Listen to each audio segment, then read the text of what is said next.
Que a paz de Jesus esteja em nossos corações. É um grande prazer estarmos aqui hoje para o estudo, um resumo do capítulo 14 da obra Dimensões da Verdade de Joana de Ângeles por Divaldo Pereira Franco, cujo título do capítulo é Assistência Social e Espiritismo. Bom, de Joana de Ângeles. Diante das multidões esfaimadas dos velhos ao desabrigo, diante das crianças socialmente abandonadas, dos doentes ao desamparo, da mendicância e da dor, contemplas. Através das telas da imaginação,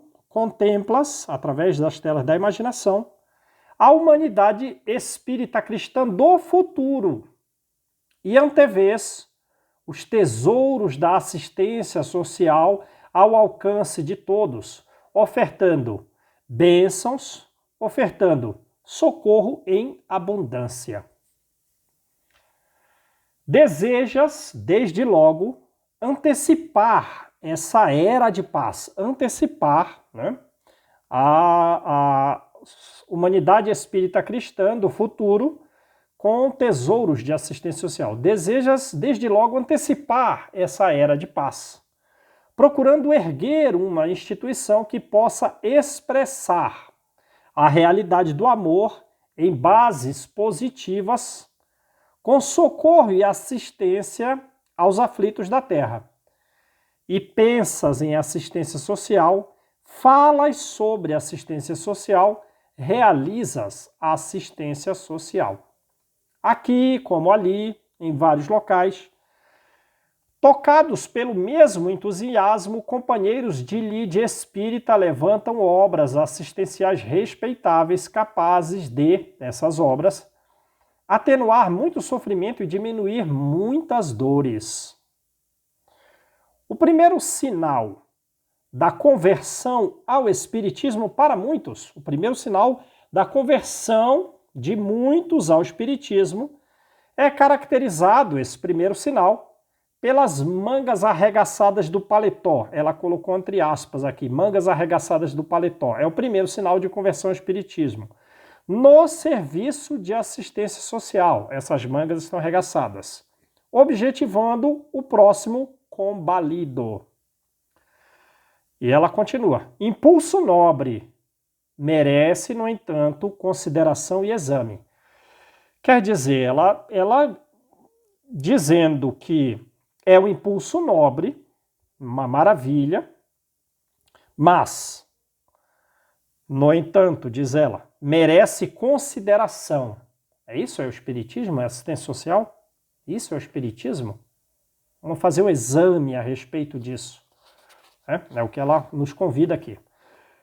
Então vamos com ela. A dor que tumultua o coração do homem presente conserva, todavia, raízes fixadas no passado.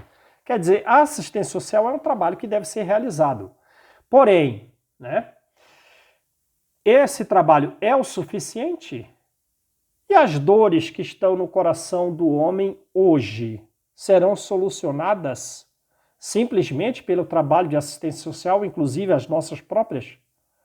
Aí ela já acrescenta dizendo que essas dores de hoje têm raízes fixadas no passado. Então há uma necessidade do estudo das causas dessas dores para que elas possam ser dirimidas ou, pelo menos, aliviadas no começo, para depois dirimidas e depois expurgadas. Então vamos lá, ela. Olha o que ela diz aqui agora. Tentar o cultivo em solo coberto de mata espessa, tentar cultivar num solo coberto de mata espessa e danos, seria candidatar as valiosas mudas à asfixia e à morte, em não se cuidando do arroteamento cuidadoso da terra. Então vejam bem, Então não adianta simplesmente o trabalho de assistência social para o auxílio das estruturas psicológicas, das estruturas espirituais do ser humano, né?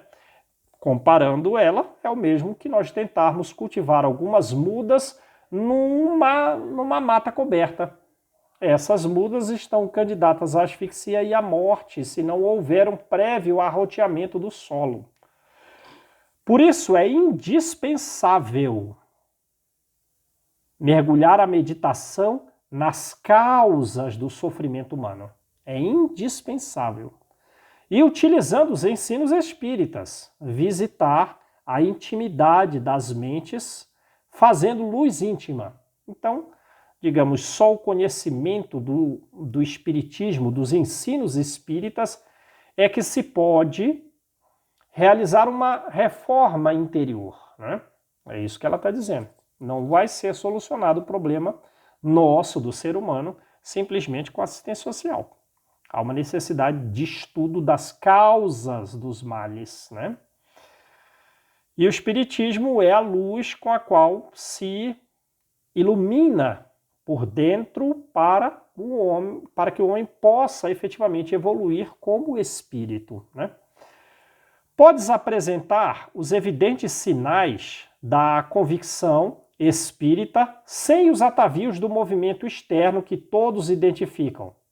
Então, o espiritismo não é só uma tarefa externa, da assistência social externa que é identificada por todos, mas há também, sem prática da assistência social, não que não deva ser realizada, mas é possível identificar em alguém os sinais de que ela é espírita, de que ela está efetivamente convicta das realidades do ensino espírita, sem que seja pela prática do movimento externo, né? Como? Procedendo a essa pessoa ou a nós próprios de maneira segura e concisa intimamente, né? Então, são os sinais íntimos, internos, de que efetivamente nós somos espíritas. Tantos se preocupam com as consequências dos males que esquecem as causas dos males em si mesmas, né? As pessoas muito preocupadas com as causas, as consequências dos males, buscando trabalhar simplesmente na assistência social, esquecido das causas dos males nelas próprias. É imperioso, pois, colimar, mirar os objetivos espiritistas no panorama moral da própria alma, não simplesmente assistência social aos outros, mas o campo moral íntimo de nós mesmos, né? Conduta reta, primeira coisa, conduta reta. Fidelidade ao dever. 2. Fidelidade ao dever. 3. Respeito às tarefas alheias e aos alheios direitos, os direitos dos outros, né? Discrição e sinceridade. Cultivo da fé e da humildade. Tolerância com perseverança nos ideais esposados, mesmo quando haja conspiração aparente do mal. Renúncia às ambições, com os derivados da alegria espontânea e de um coração rico de esperança, também são altas expressões de identificação espírita e também de renovação social, que todavia começa em quem pretende retificar e solucionar os problemas alheios. Então vejam, né? A conduta reta, a fidelidade ao dever, respeito às tarefas alheias e aos alheios direitos, discrição, sinceridade, cultivo da fé, cultivo da humildade, tolerância com perseverança, né? Mesmo nas situações difíceis em que o mal parece prosperar, renúncia às ambições que levam a alguma alegria espontânea, temporária, né? Vinculado às ambições materiais. E um coração rico de esperança também identifica um espírita, e isso também é renovação social. Não pretendemos colocar à margem as tarefas ponderáveis da moderna filantropia. Quer dizer, não é abandonar o serviço da assistência social, não é isso, né? Da considerada assistência social. Desejamos apenas realçar, esse é o desejo dela, o valor que vai sendo desconsiderado. Ninguém está pensando muito nas questões morais. É um valor desconsiderado. E ela quer trazer à baila esse conteúdo. De situar em primeiro plano o espiritismo, que objetiva o quê? A estruturação moral do homem nas lídimas bases evangélicas. E estas são essencialmente as bases da reforma interior, com as consequentes manifestações do amor ao próximo como a si mesmo. É exatamente o que diz Paulo a Barnabé quando eles estão voltando de Jerusalém após a morte de Tiago, Maior, o irmão de João Evangelista, o segundo mártir do cristianismo, que a igreja do caminho, Pedro teve que se afastar de Jerusalém, foi para a cidade de Jope, antes foi preso, encarcerado, muito sofreu na prisão, depois um espírito superior o libertou da prisão, diz o texto evangélico, um anjo o libertou da prisão e ele foi para a cidade de Jope. E a Igreja do Caminho ficou sob o comando de Tiago Menor. Bom, pela necessidade de condescendência com as autoridades judaicas, não se podia estudar o Evangelho sem que também se estudasse o Antigo Testamento e só participavam os circuncidados. E Paulo vai dizer, olha, a tábua de salvação da Igreja de Jerusalém é o atendimento da assistência social àqueles necessitados. Porém, né, existem outros campos muito importantes e um deles é justamente o que diz a Joana aqui, né? É o estudo, é o conhecimento a respeito das leis morais que nos trouxe Jesus, está dizendo Paulo a Barnabé. Porque se o homem estiver com o Cristo em si, as suas dores estarão renovadas. As dificuldades do mundo serão outras. O homem verá em si mesmo, né? Ele traçará os próprios esforços para a melhoria da sua conduta íntima. Porque a assistência social sempre existe, sempre vai existir aqui, lá e acolá, diz Paulo a Barnabé. E é o que ela diz aqui a Joana, que nós devemos colocar em primeiro plano do espiritismo a estruturação moral do homem nas bases evangélicas. Ou seja, realizarmos, cada um de nós, a nossa reforma interior. E fazendo essa reforma interior, naturalmente as nossas manifestações serão mais amorosas, né? Para com o próximo como para nós próprios. Então, continua com Joana aqui. Nem espiritismo sem assistência social, nem assistência social sem espiritismo, para nós espiritistas, espíritas, encarnados ou desencarnados. O espiritismo, como bem definiu Allan Kardec, trata da origem, da natureza e do destino dos espíritos, convidando o homem para ser hoje melhor do que ontem e amanhã melhor do que hoje. Então, é muito importante a questão da nossa estruturação moral conforme as bases evangélicas. E o Espiritismo nos auxilia, né? Principalmente, esse é o ponto primeiro, a nossa reforma íntima, a nossa reforma moral, e não o serviço de filantropia. Não que ele não deva ser realizado, mas a alteração moral nossa para melhor tem primazia.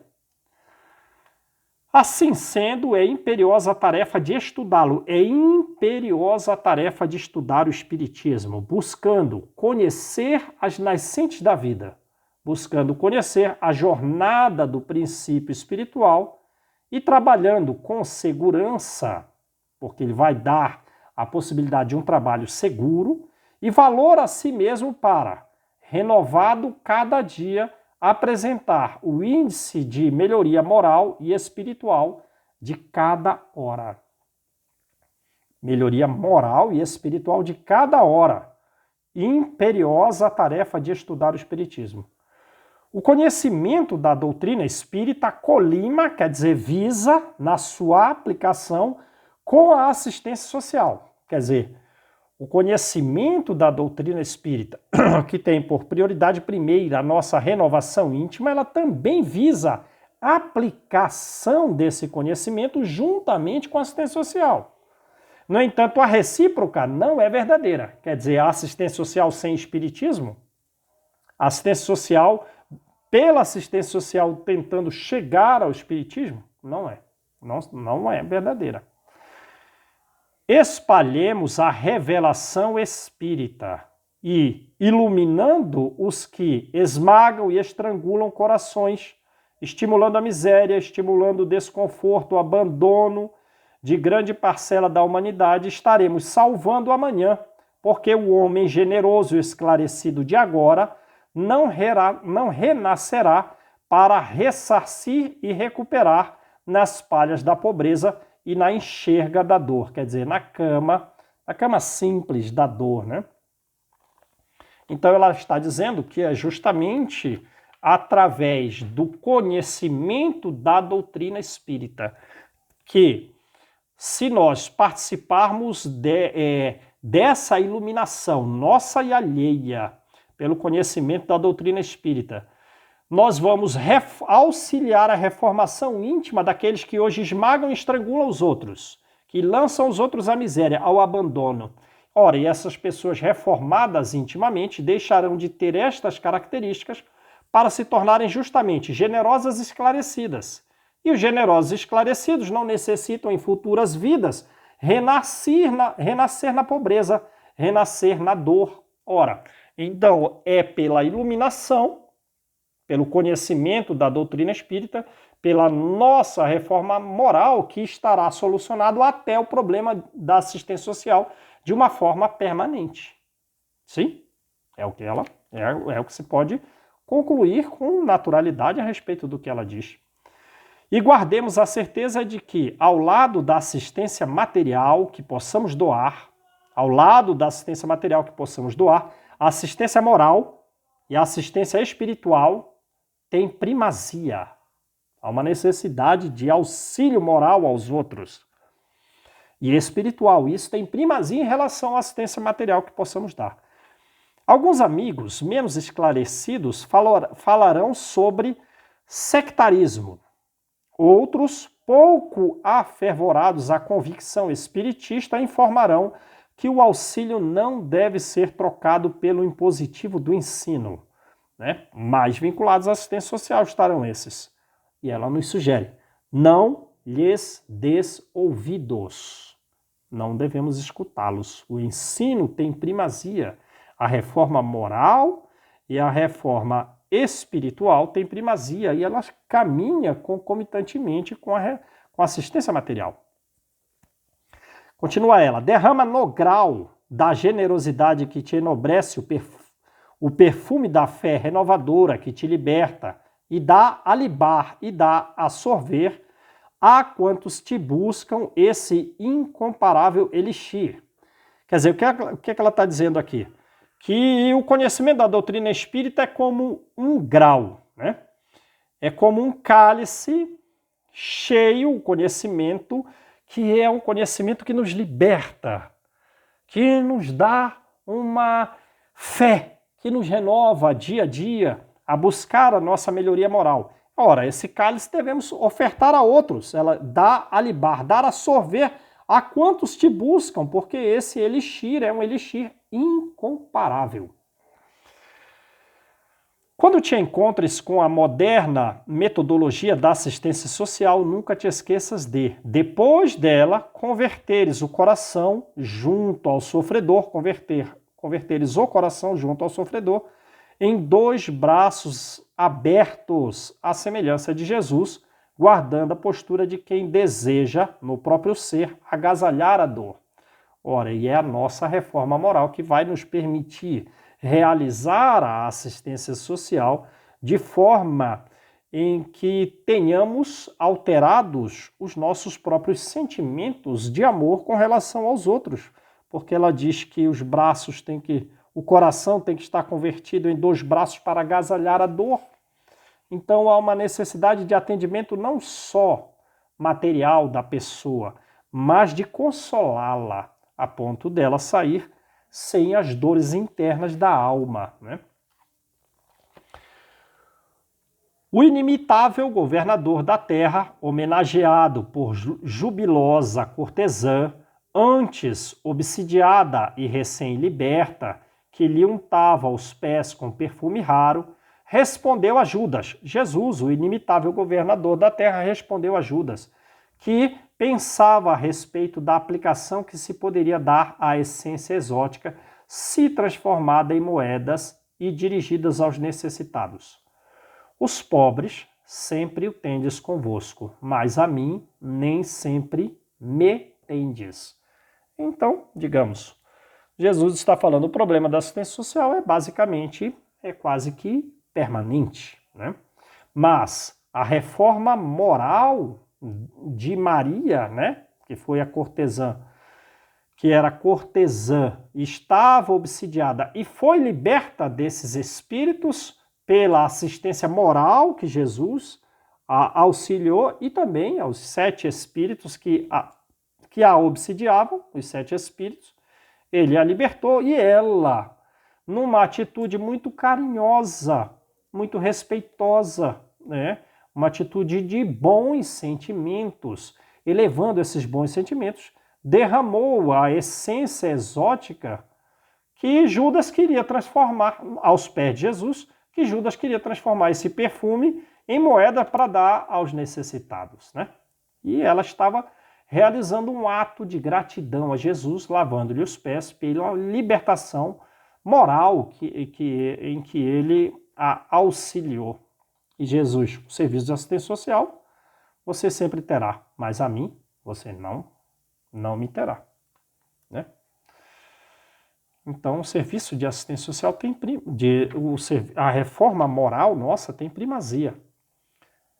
Aromatizemos a senda por onde seguimos, ajudando e amando. Não só ajudando, mas também amando, né? Ela nos falou que devemos agasalhar a dor. Mas conhecendo também quem somos, de onde viemos e para onde vamos. Procedamos com equidade e honradez, oferecendo ao mundo atormentado a segurança de nossa renovação espiritual com amor dilatado em forma de auxílio a todas as criaturas, né? Então nós devemos saber de onde viemos, né? Quem somos nós? Quais são também os meus defeitos atuais? Como combatê-los? Como realizar a minha reforma íntima? E para onde eu vou?